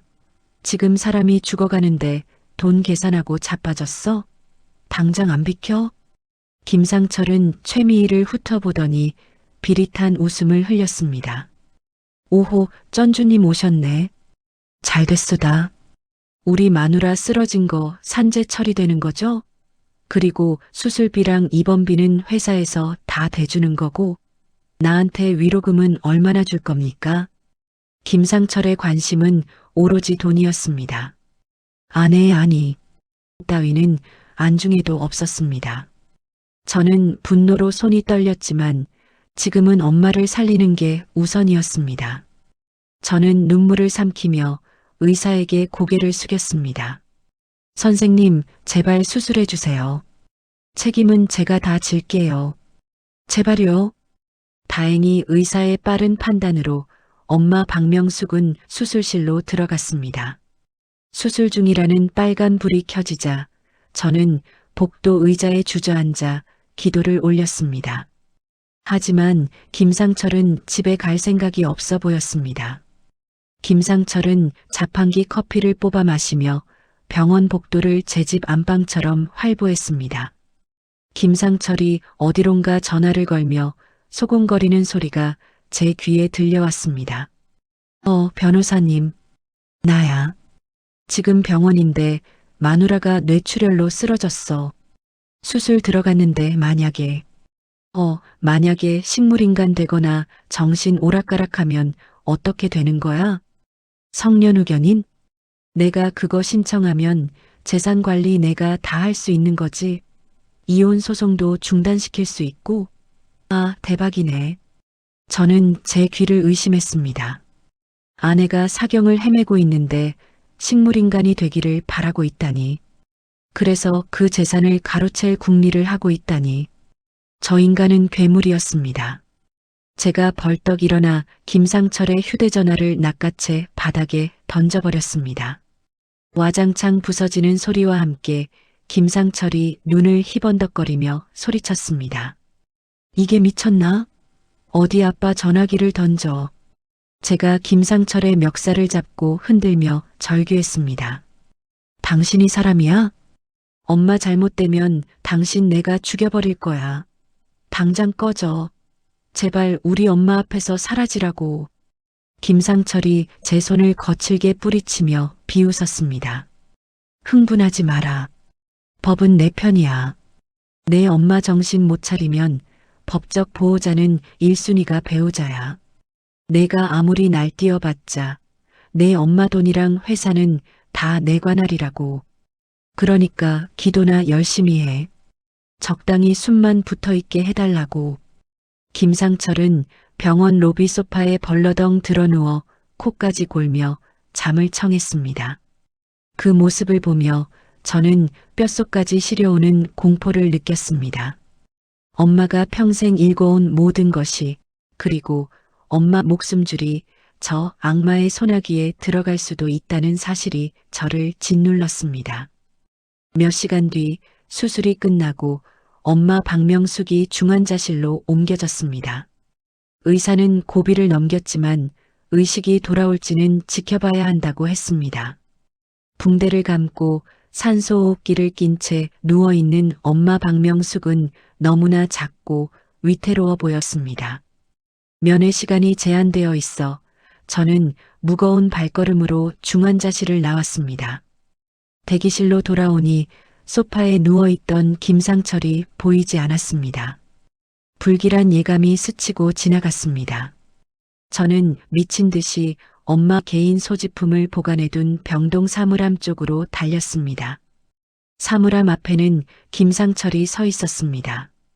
김상철은 주변 눈치를 살피더니 품에서 무언가를 꺼내고 있었습니다. 자세히 보니 엄마의 지갑이었습니다. 응급실에 실려올 때 제가 간호사에게 맡겨두었던 물품을 김상철이 보호자라며 받아낸 것이 분명했습니다. 김상철이 지갑을 열어 신용카드를 꺼내 자신의 주머니에 쑤셔 넣는 모습이 제 눈에 들어왔습니다.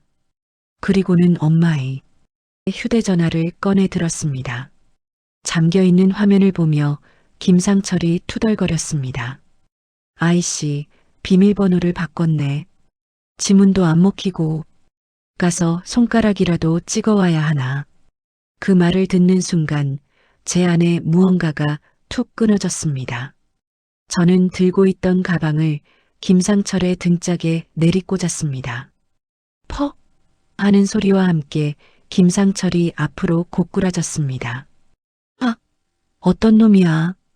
김상철이 뒤를 돌아보자 저는 사물함 문을 발로 차 닫아버리며 소리쳤습니다. 도둑이야. 여기 도둑 있어요. 환자 지갑 털어가는 도둑놈 잡아요. 제 고함에 병원 보안 요원들과 간호사들이 달려왔습니다. 김상철은 당황해서 허둥지둥 지갑을 등 뒤로 감췄습니다.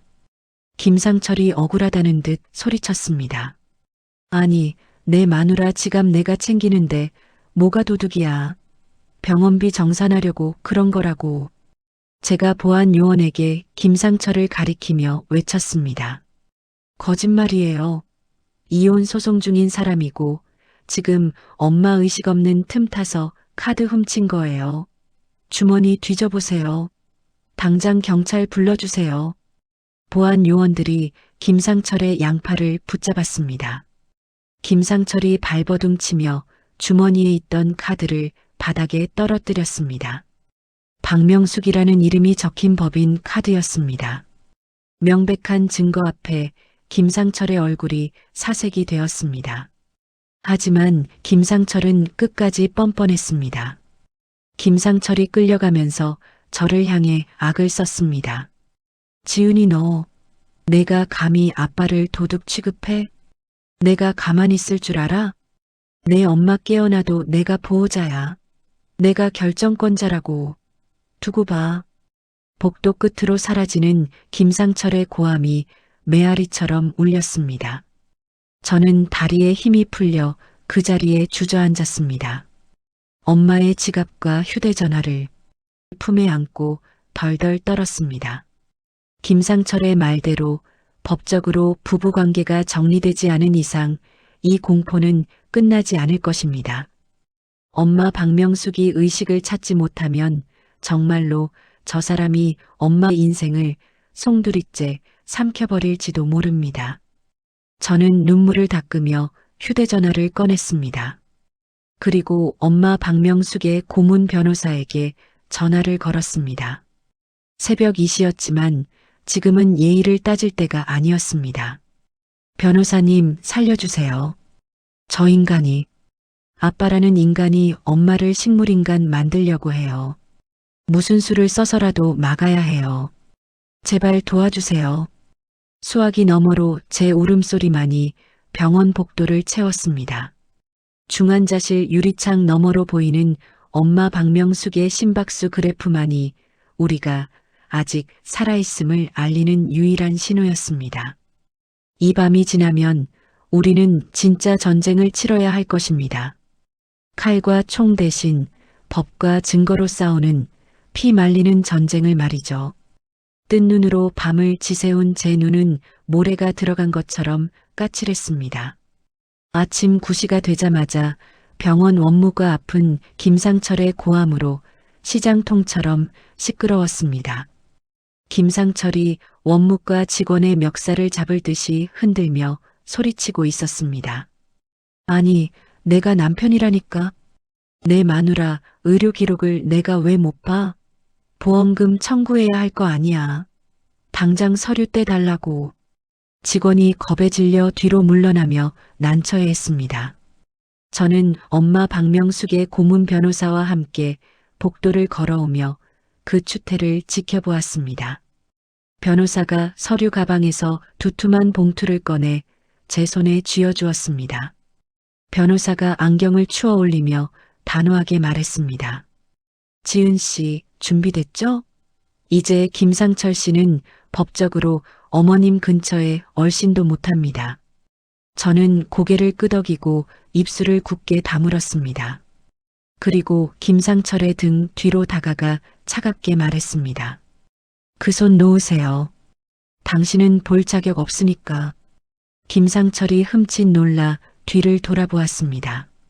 충혈된 눈과 헝클어진 머리, 김상철의 몰골은 짐승이나 다름없었습니다. 김상철이 저를 보자마자 반가운 척 억지 미소를 지으며 다가왔습니다. 오, 지은아. 잘 왔다. 이 답답한 직원들이 말이 안 통한다. 내가 말 좀 잘해봐라. 아빠가 병원비 처리하려고 하는데 협조를 안 해주네. 저는 김상철이 내민 손을 매몰차게 쳐냈습니다. 그리고 변호사에게 받은 서류 봉투를 김상철의 가슴팍에 던졌습니다. 봉투가 바닥에 떨어지며 임의후견 계약서라는 제목이 선명하게 드러났습니다. 김상철이 바닥에 떨어진 서류를 줍지도 않고 인상을 찌푸리며 물었습니다. 이게 뭐야? 계약서? 무슨 계약서? 변호사가 한 걸음 앞으로 나서며 정중하지만 서늘한 말투로 설명했습니다. 박명숙 이사님이 사업을 시작하시면서 작성해 두신 임의후견 계약서입니다. 공증까지 마친 효력 있는 문서죠. 내용은 간단합니다. 본인이 질병이나 사고로 사무를 처리할 수 없게 될 경우 모든 법적 대리권과 신상 보호 권한을 딸인 김지은 씨에게 위임한다는 내용입니다. 김상철의 눈동자가 흔들리기 시작했습니다. 김상철이 헛웃음을 흘리며 손사래를 쳤습니다. 뭐, 후견인? 야, 웃기지 마라. 부부 사이는 법적으로 1순위야. 계약서 쪼가리가 무슨 소용이야? 내가 남편인데. 변호사가 차분하게 말을 이었습니다. 임의후견 계약은 법정후견보다 우선합니다.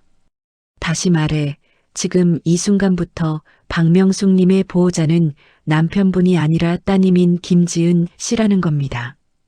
김상철 씨는 이제 어머님의 치료 과정, 재산 관리, 면회 등 그 어떤 권리도 행사하실 수 없습니다. 김상철의 얼굴이 불그락푸르락해졌습니다. 자신이 믿고 있던 마지막 동아줄인 법적 배우자라는 권한이 잘려나가는 순간이었습니다. 김상철이 바닥에 떨어진 계약서를 집어들어 찢으려 했습니다. 하지만 저는 눈 하나 깜짝하지 않고 말했습니다. 찢어봐. 원본은 법원에 있으니까. 그리고 하나 더 있어.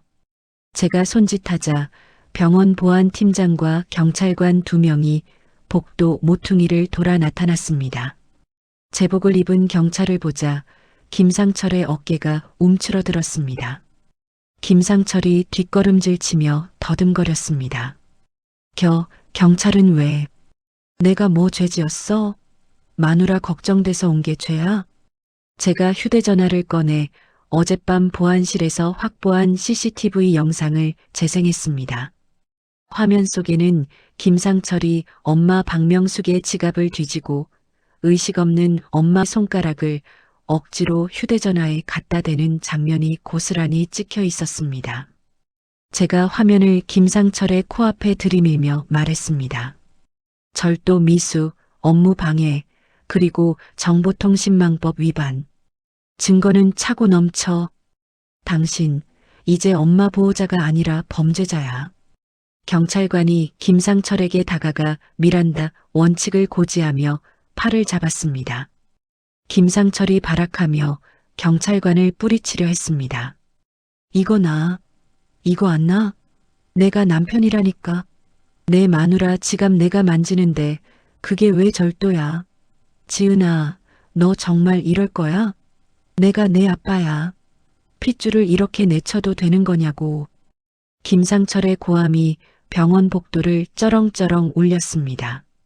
지나가던 환자와 보호자들이 혀를 차며 김상철을 손가락질했습니다. 저는 경찰에게 질질 끌려가는 김상철을 똑바로 바라보며 마지막으로 쐐기를 박았습니다. 아빠, 웃기지 마. 내 아빠는 내 결혼 자금 5천만 원 훔쳐서 도망갔을 때 이미 죽었어. 당신은 그냥 남이야. 다신 우리 앞에 나타나지 마. 김상철은 보안 요원들에 의해 엘리베이터로 구겨 넣어져 사라졌습니다. 닫히는 엘리베이터 문틈으로 김상철의 악에 바친 비명이 메아리처럼 잦아들었습니다. 그 소란이 끝나자 복도에는 다시 고요한 정막이 찾아왔습니다. 변호사가 제 어깨를 가볍게 두드리며 말했습니다. 고생하셨습니다. 이제 접근 금지 명령까지 바로 신청하겠습니다. 어머님 곁을 지키세요. 저는 다리에 힘이 풀려 벽을 짚고 섰습니다. 속이 후련할 줄 알았는데 가슴 한구석이 뻥 뚫린 것처럼 허전하고 아팠습니다. 하지만 무너질 틈이 없었습니다. 엄마가 저를 기다리고 있었으니까요. 저는 옷매무새를 다듬고 중환자실로 들어갔습니다. 기계음만이 규칙적으로 들리는 병실 안에서 엄마 박명숙은 여전히 깊은 잠에 빠져 있었습니다.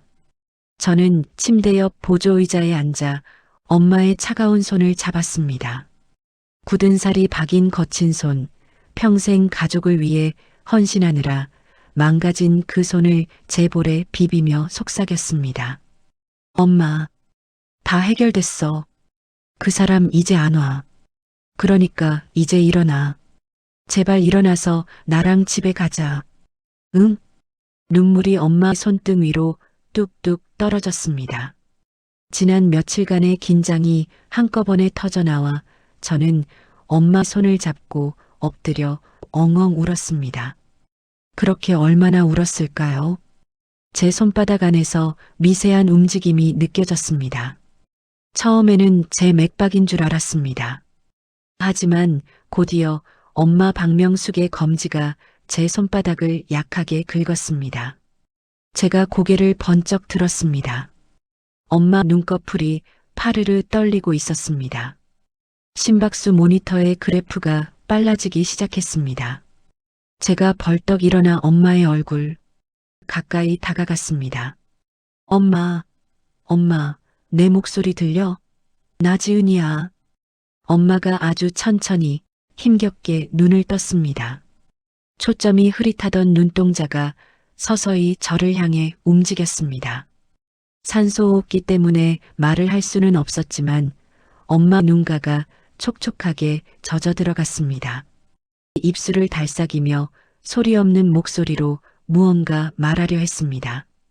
저는 엄마 마음을 읽을 수 있었습니다. 괜찮다, 우리 딸. 저는 간호사 호출벨을 누르며 울다가 웃다가를 반복했습니다. 엄마가 깨어났어요. 선생님, 엄마가 눈을 떴어요. 기적 같은 순간이었습니다. 의료진들이 달려와 엄마 박명숙의 상태를 확인했고 의식 회복이 확실하다는 판정을 받았습니다. 일반 병실로 옮긴 뒤 엄마의 회복 속도는 놀라울 정도로 빨랐습니다. 마치 그동안 억눌려 있던 생명력이 한꺼번에 폭발하는 것 같았습니다. 엄마 박명숙은 휠체어에 앉아 창밖을 보며 재활 의지를 불태웠습니다. 병원 침대에 앉아 태블릿 PC로 회사 업무 보고를 받을 정도로 기력을 회복했죠. 그 사이 바깥 세상에서도 많은 일이 정리되었습니다. 변호사는 김상철의 병원 난동 영상과 절도 미수 혐의를 증거로 제출했고 항소심 재판부는 김상철의 항소를 즉각 기각했습니다. 유책 배우자의 뻔뻔한 시간 끌기 전략이 더 이상 통하지 않게 된 것입니다. 이혼은 최종 확정되었습니다. 이제 엄마 박명숙의 호적 등본에는 김상철이라는 이름이 깨끗하게 지워졌습니다. 뿐만 아니라 김상철은 접근 금지 명령 위반과 절도 미수 혐의로 경찰 조사를 받느라 병원 근처에는 얼씬도 할 수 없게 되었습니다. 퇴원하는 날 아침 병실 창가로 따스한 햇살이 쏟아져 들어왔습니다. 저는 짐을 챙기며 엄마에게 휠체어를 가져오려 했습니다. 하지만 엄마는 고개를 저으며 침대에서 내려왔습니다. 엄마는 환자복 대신 제가 챙겨온 화사한 원피스로 갈아입고 거울 앞에 섰습니다. 조금 야위었지만 그 어느 때보다 단단하고 아름다운 모습이었습니다. 엄마 박명숙이 제 손을 잡으며 말했습니다. 지은아, 휠체어 치워라. 내 발로 걸어서 나갈 거야. 다시는 누군가에게 끌려다니는 인생 안 산다. 저는 코끝이 찡해져서 고개를 끄덕였습니다. 엄마는 또각또각 구두 소리를 내며 병실 문을 나섰습니다. 복도에 있던 간호사들과 최미희 대표 그리고 회사 직원들이 엄마 박명숙을 향해 박수를 보냈습니다. 최미희 대표가 꽃다발을 건네며 눈물을 글썽였습니다. 고생했다, 친구야. 진짜 고생했어. 이제 꽃길만 걷자. 엄마 박명숙은 활짝 웃으며 꽃다발을 받아들었습니다. 우리는 병원 정문을 당당하게 걸어 나왔습니다. 파란 하늘이 눈부시게 펼쳐져 있었습니다. 택시에 오르기 전 엄마 박명숙이 뒤를 돌아 병원 건물을 한번 올려다보았습니다. 마치 지옥 같았던 과거와 작별 인사를 하듯이요. 그리고는 제게 말했습니다. 가자, 지은아. 우리 집으로. 우리 집. 김상철이 없는 오롯이 우리 모녀만이 만들어갈 새로운 보금자리를 향해 택시는 힘차게 출발했습니다. 차창 밖으로 스쳐 지나가는 풍경들이 오늘따라 유난히 선명하고 아름다웠습니다. 엄마가 제 손을 꽉 잡았습니다. 그 온기가 제 심장까지 전해져 와 저는 비로소 깊은 숨을 내쉴 수 있었습니다. 폭풍우는 지나갔고 이제 우리 앞에는 맑게 갠 하늘만이 기다리고 있다는 확신이 들었습니다. 1년이라는 시간은 참 많은 것을 바꿔놓았습니다. 저는 넥타이를 매는 손길이 제법 능숙해진 제 모습을 거울에 비춰보았습니다. 명함에 박힌 마케팅 본부장 김지은이라는 직함이 이제는 제법 익숙하게 느껴졌습니다. 사무실 문을 열고 나가자 직원들이 분주하게 움직이는 활기찬 소음이 저를 반겼습니다. 회의실 유리 너머로 엄마의 모습이 보였습니다. 엄마 박명숙은 유명 경제 매거진 기자와 인터뷰를 진행하고 있었습니다. 세련된 아이보리색 정장을 입고 온화한 미소를 짓는 엄마 박명숙에게서 과거 찜질방을 전전하던 초라한 모습은 찾아볼 수 없었습니다. 기자가 수첩에 무언가를 적으며 질문을 던졌습니다. 대표님, 명숙내 부엌이 1년 만에 전국 신계 매장을 돌파하고 해외 수출까지 앞두고 있습니다. 이토록 빠르게 성장할 수 있었던 비결이 무엇인가요? 엄마 박명숙이 찻잔을 내려놓으며 차분한 목소리로 대답했습니다. 비결이랄 게 있나요? 그저 제 가족이 먹는다는 마음으로 만들었을 뿐입니다. 그리고 무엇보다 제 곁에서 가장 큰 힘이 되어준 딸, 김지은 본부장 덕분이죠.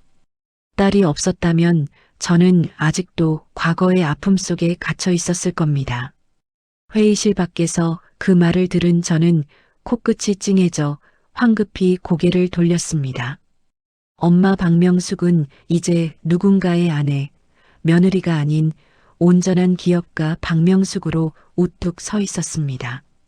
인터뷰가 끝나고 나온 엄마가 저를 발견하고 환하게 웃었습니다. 지은아, 오늘 스케줄 다 끝났지? 가자. 할아버지 뵈러 가야지. 오늘은 외할아버지의 기일이었습니다. 1년 전 장례식장에서 눈물만 흘리던 날과는 공기부터 달랐습니다.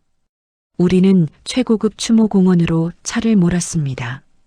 엄마가 직접 새벽부터 일어나 준비한 정갈한 음식들을 제단 위에 올렸습니다. 외할아버지의 생전 사진 속 미소가 오늘따라 더욱 따뜻하게 느껴졌습니다. 엄마가 향을 피우고 절을 올린 뒤 사진을 어루만지며 속삭였습니다. 아버지, 나왔어. 지은이랑 같이 왔어. 거기서는 편안해? 나 이제 걱정하지 마. 나 진짜 잘 살고 있거든. 아버지 딸 명숙이 이제 아무도 무시 못해. 바람이 불어와 엄마 박명숙의 머리카락을 부드럽게 흩트려 놓았습니다. 마치 외할아버지가 엄마의 머리를 쓰다듬어 주시는 것 같았습니다. 우리는 돗자리에 앉아 엄마가 싸온 도시락을 먹으며 도란도란 이야기를 나누었습니다.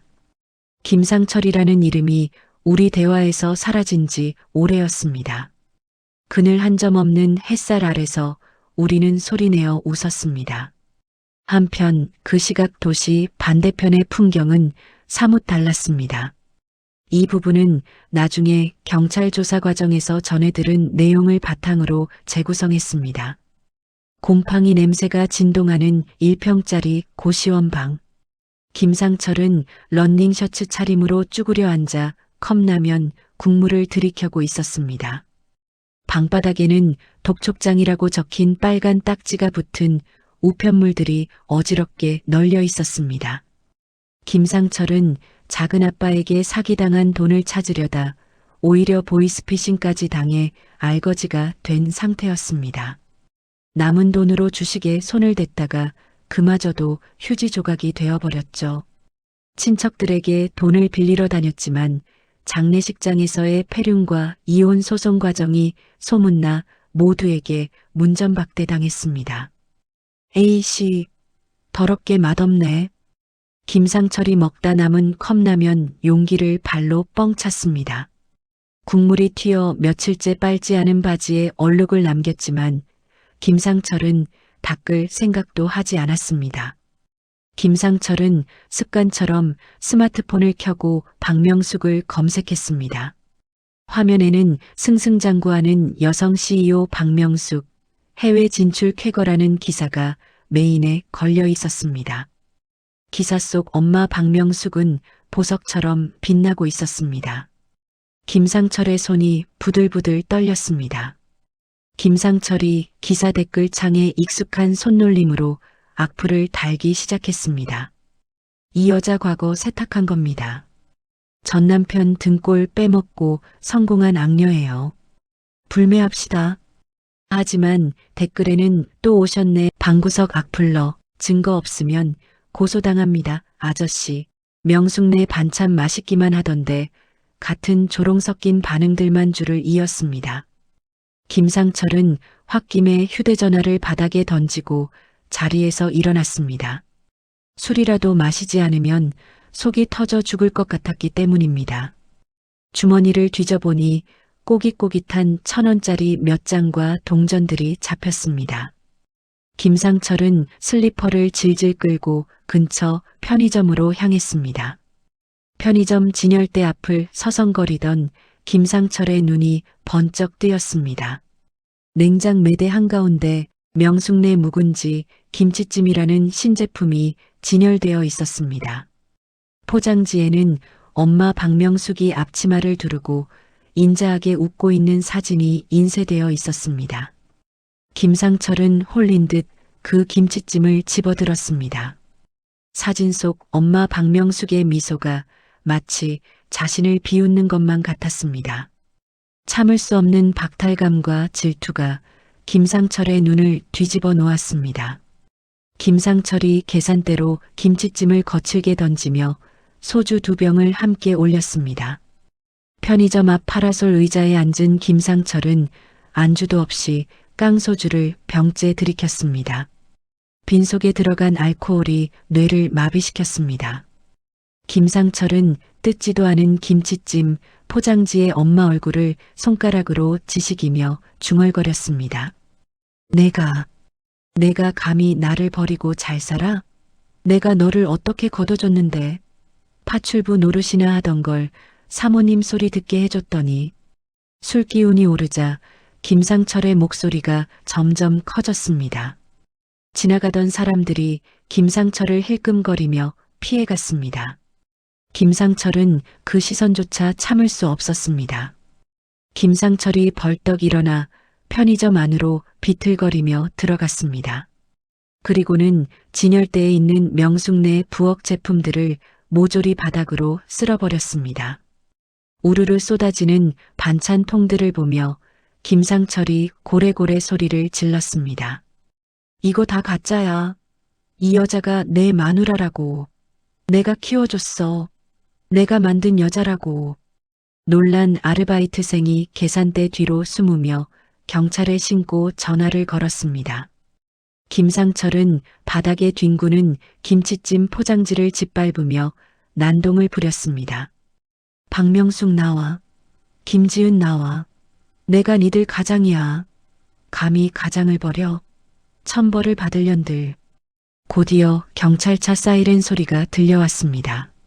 출동한 경찰관들이 김상철의 양팔을 제압했습니다. 김상철이 발버둥치며 경찰관의 얼굴에 침을 뱉었습니다. 이거 안 나? 나 피해자야. 저 여자가 내 재산 다 뺏어갔어. 억울해서 못 살아. 하지만 김상철은 업무 방해와 기물 파손, 그리고 공무집행 방해 혐의로 차가운 경찰차 뒷좌석에 처박혔습니다. 경찰서 유치장에 갇힌 김상철은 술이 조금 깨자 덜컥 겁이 났습니다. 합의금이 없으면 구속될 처지였습니다. 김상철은 떨리는 손으로 유일하게 기억하는 번호를 눌렀습니다. 제 번호였습니다. 저녁 식사를 위해 엄마 박명숙과 함께 스카이라운지 레스토랑에 앉아 있을 때였습니다. 테이블 위에는 최고급 스테이크와 레드 와인이 놓여 있었죠. 야경을 감상하던 중 제 휴대전화가 진동했습니다. 화면에 뜬 번호는 경찰서였습니다. 직감적으로 김상철과 관련된 일임을 알았습니다. 저는 잠시 망설이다가 전화를 받았습니다. 수화기 너머로 김상철의 다급하고 비굴한 목소리가 들려왔습니다. 지은이니? 나다 아빠다. 내가 지금 경찰서인데 억울하게 잡혀왔어. 합의금이 좀 필요한데 내가 와서 해결 좀 해주라. 응? 우리가 남도 아니고. 저는 한 손으로 와인잔을 돌리며 차갑게 대꾸했습니다. 죄송하지만 사람 잘못 보셨습니다. 저는 아버지가 없습니다. 김상철이 당황해서 소리쳤습니다.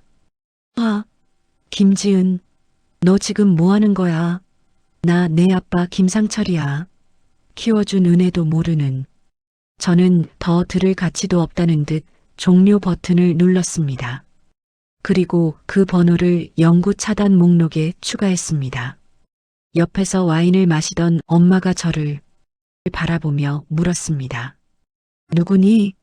표정이 왜 그래? 저는 미소를 지으며 휴대전화를 가방 깊숙이 넣었습니다. 아니야, 엄마. 그냥 보이스피싱이야. 아주 질 나쁜 보이스피싱. 엄마 박명숙은 알겠다는 듯 고개를 끄덕이며 와인잔을 들었습니다. 투명한 와인잔 너머로 엄마 박명숙의 편안한 얼굴이 보였습니다. 그 얼굴에는 지난 25년간의 그늘은 조금도 남아있지 않았습니다. 오로지 현재의 성취와 미래에 대한 기대만이 반짝이고 있었습니다. 엄마 박명숙이 건배를 제의했습니다.